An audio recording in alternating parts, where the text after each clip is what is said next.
Welcome back, everyone. My name is Ken Walker, known as Ken Walker the Realtor. Pretty much a little bit about me. I just wanted to start a channel. I have another channel right now. It's just pretty much the vlogging that I do.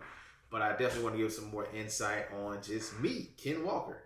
So, starting off, how I became the content creator that I am today was, it's a long story. What is YouTube? So, long length is one of those things. I started off. I quit my job, so I moved to Columbia, South Carolina. Worked at Otis Spunkmeyer, using my field. Worked in the lab. Hated the job. Then I decided to actually. What did I do? I decided to actually leave. Not the traditional way. I actually saw a video online for because I was always doing food. So this is one of the things. Like I was always doing food. One of the things I wanted to do was something different. And I was just like, you know what? I knew I was going to quit my job. And I was looking online. I found this shady $24.99 DVD online. I was just pretty much saying, you too can build a hot dog stand. I was like, I know New York hot dog stands make a lot of money. So why not try it out? I did. And started building my hot dog stand pretty much from scratch. Like stuff that you can find at Harbor Freight, Walmart, Home Depot, Lowe's, all that stuff. Took me about 3 months, and then I just quit my job. Like, I'm out. I'm leaving this spot, blowing this joint. Left, and I was just like, okay, it's going to be a breeze. Little did I know, it was far from being a breeze because I thought I was set. Y'all hear me? I thought I was set. But I really wasn't. So I've come to find out, got this hot dog stand built. It was like from all wood material. Like I said, like it was like wood on the outside, then like materials from like different parts of the stores and stuff like that. So happy I built it. Got approved by DHEC, which is like our health inspection place here. It was crazy. It went bonkers. And I get the inspection. I'm like, I'm ready to sell hot dogs. I'm ready to sell the best chili dogs in the world. Little did I know, I needed a commissary kitchen. So now I'm running into the issue of they just gave me my grade A, and now I need a commissary kitchen to actually officially sell stuff. Commissary kitchens, I don't know if you all know, cost a lot of money. So I literally had to figure out how I was going to pay for this, knowing I just quit my job, only have a couple $100 left, and I was trying to use that to save for like hot dogs. I knew I was just going to boom as soon as I started. Yeah, it did not work out. So needless to say, I started off doing, instead of hot dogs, peanuts. Boiled peanuts. And was that what I wanted to do? Of course not, because I had my mind set on hot dogs. Excuse me. Started off doing boiled peanuts, and I was doing like different flavors. I had like Cajun, the regular boiled peanuts, and I think I did like lemon pepper, which I don't think sold that well. But everything else sold. And I was selling the bags for like $15, $20, like huge bags. And I was going to Sam's Club, getting my purchasing and everything. And like people actually stopped on the side of the road to buy these bags. Now, it took me a minute to get money up to actually go and do a commissary or find a commissary. And everyone was telling me no.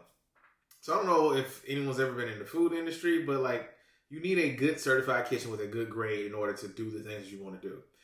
I was trying so hard. Like literally I was going to churches. I was going to like restaurants. Like, yo, I'm not trying to compete. I'm selling hot dogs. You doing fish. No one was having it. So my mom's best friend at the time, he passed away.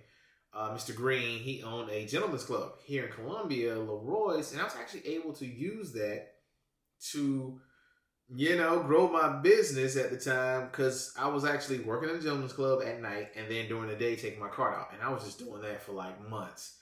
And I definitely thank you for that opportunity because I don't care how you start off. Like I was in a gentleman's club. Yeah, I was selling food. I was selling wings.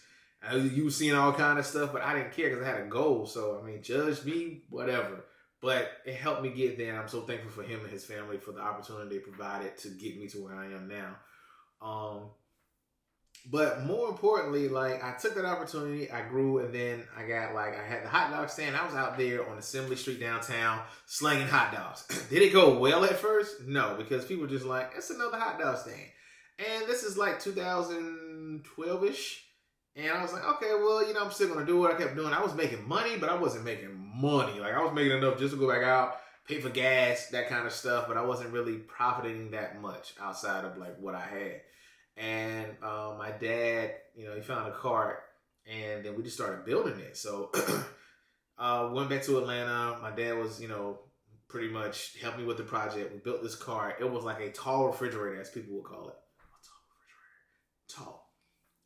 The cart was, it took us some months to build it, and it was so small. Like, I think I might throw some pictures in there, like, of me working on it in this, but it was so small. But I was so thankful. You just don't know. I was like a kid in the candy store. I get this cart up. I'm like, now I can sell fried food. I can hit people with fries because people was complaining like, oh, you just selling chips and hot dogs? It's like, yeah. But they, of course, we're in the South. They love everything fried.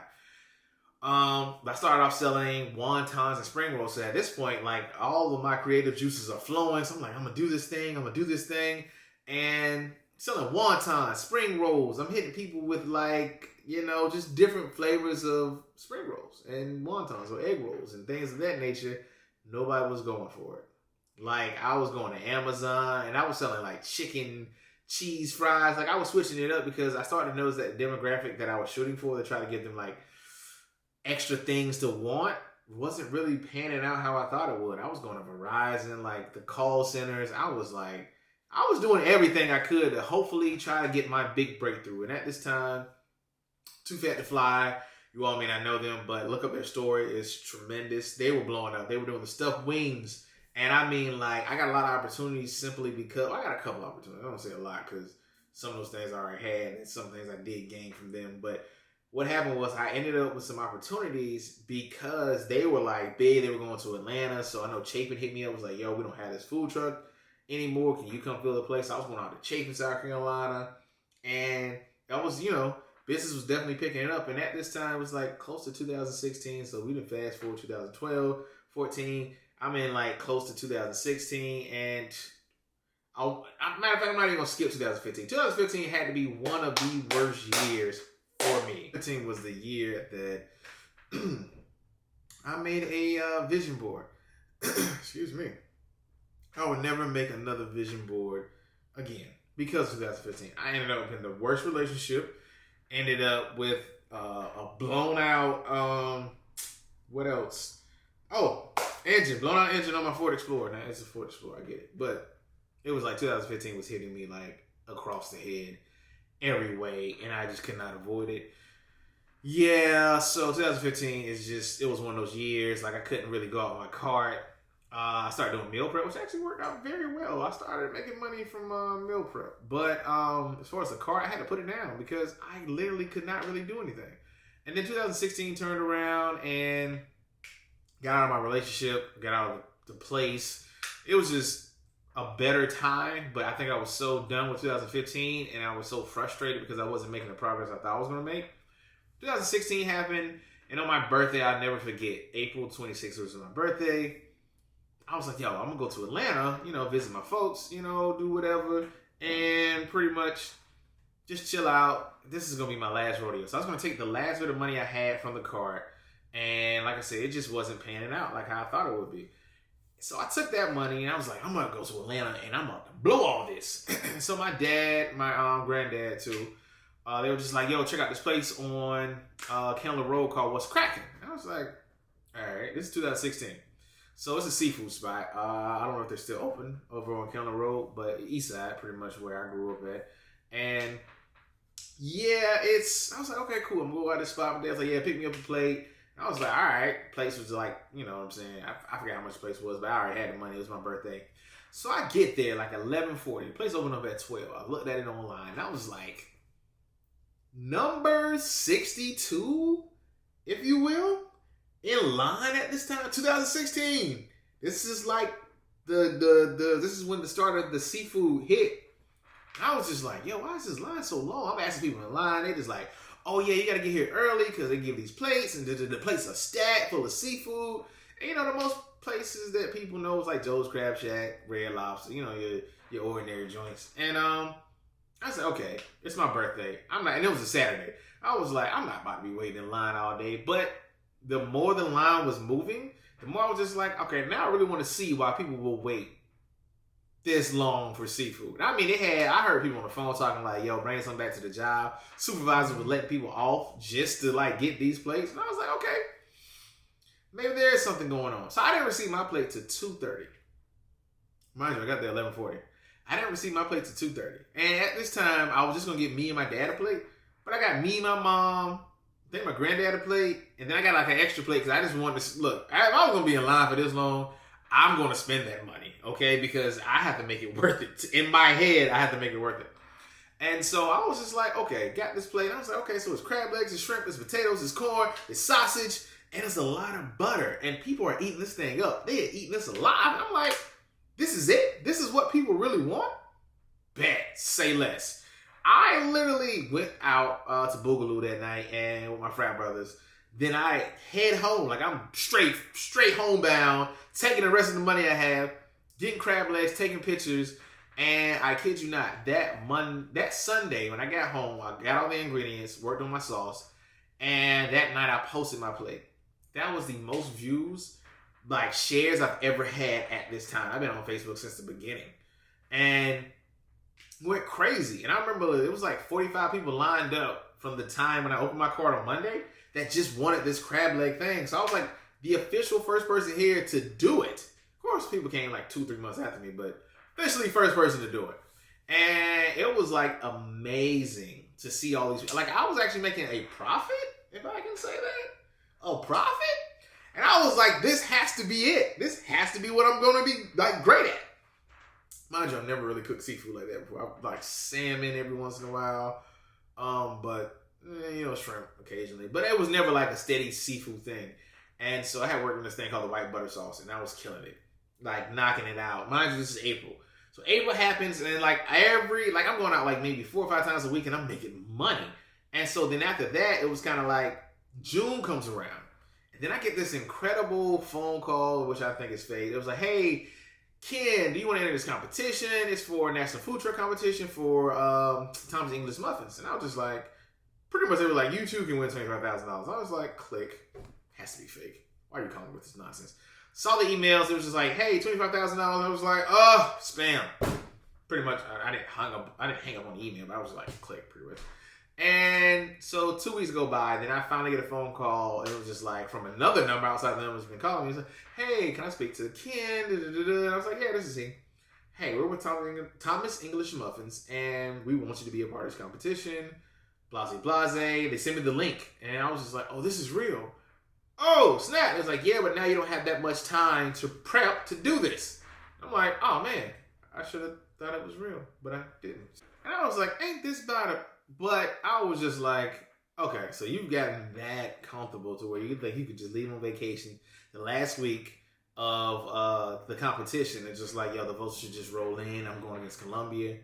I went massively in on my marketing. I was hitting up everyone. I mean, Kenya, I was going to different countries. I was trying to make sure that he regretted this decision. And like the people coming out, they were trying more of because at the same time I was selling seafood, I also had it separate. I had it separate too. I had a station just specifically for that sandwich, and people were loving it. They were just like, Pineapple Express, yes, they were voting. Voting was going up. And so I remember, I think it's that Friday hit, and the competition closed, and we ended up beating them out by like a couple 100,000 votes. It was like bad. It was bad. It was like a lot. It was a lot. It was a lot of votes. They just couldn't catch up. We were just killing it, and they just could not catch up. So I ended up winning $25,000. With that $25,000, I started my restaurant called The Twist. Then it was great because I didn't need to take out a loan to start my restaurant, so I didn't have to go into debt for it. So I started The Twist, and that was my first time actually running my own restaurant. But luckily for me, I've worked in a ton of restaurants to actually know what to do. But when you're an owner, it's still a lot different. I will definitely tell you that. So from there, I wanted to beat a national food truck competition. I had my restaurant open 2 days out of the week. Remind you, 2 days out of the week. Friday and Saturday are the only days I will ever open. And I wanted to beat a national food truck competition. So how do you beat a national food truck competition? You get a worldwide award. Now, how do you get a worldwide award? Well, the one thing I did notice, I was watching, what's his name? 2 Chainz. Watching 2 Chainz at the time. I was like, most expensive in this. No, it's the most expensive this thing that he had on his show. He was doing gold, this, gold, that. And I was just like, let me do one better. Let's do platinum. And I did platinum. Let me tell you, the thought process in that was very quick. I was like, gold, what beats out gold? Platinum. Did it, applied for it. I actually did a platinum crab cake. I think I still have the title at the showing of this video right here, which is April 9th, 2023. Still hold the title for the world's most expensive crab cake, $310, platinum crab cake, 3.5 ounces. Took me a year to get it. But I will definitely say that was one of the best decisions I've ever made in life. Simply because that happening, like getting in the Guinness Book of World Records, caused so much media attention for my restaurant, which is only open 2 days out of the week. People were literally coming in from different states just to order the crab cake, just so they can say they had the most expensive thing. And so now it's getting out of town crowd, like outside of just Columbia, just the out of town crowd that was just coming in, like Sweet 16 parties. Like, hey, my daughter wants this for a Sweet 16. And then I was getting like people who just want to take pictures for the gram. It was just crazy the amount of attention.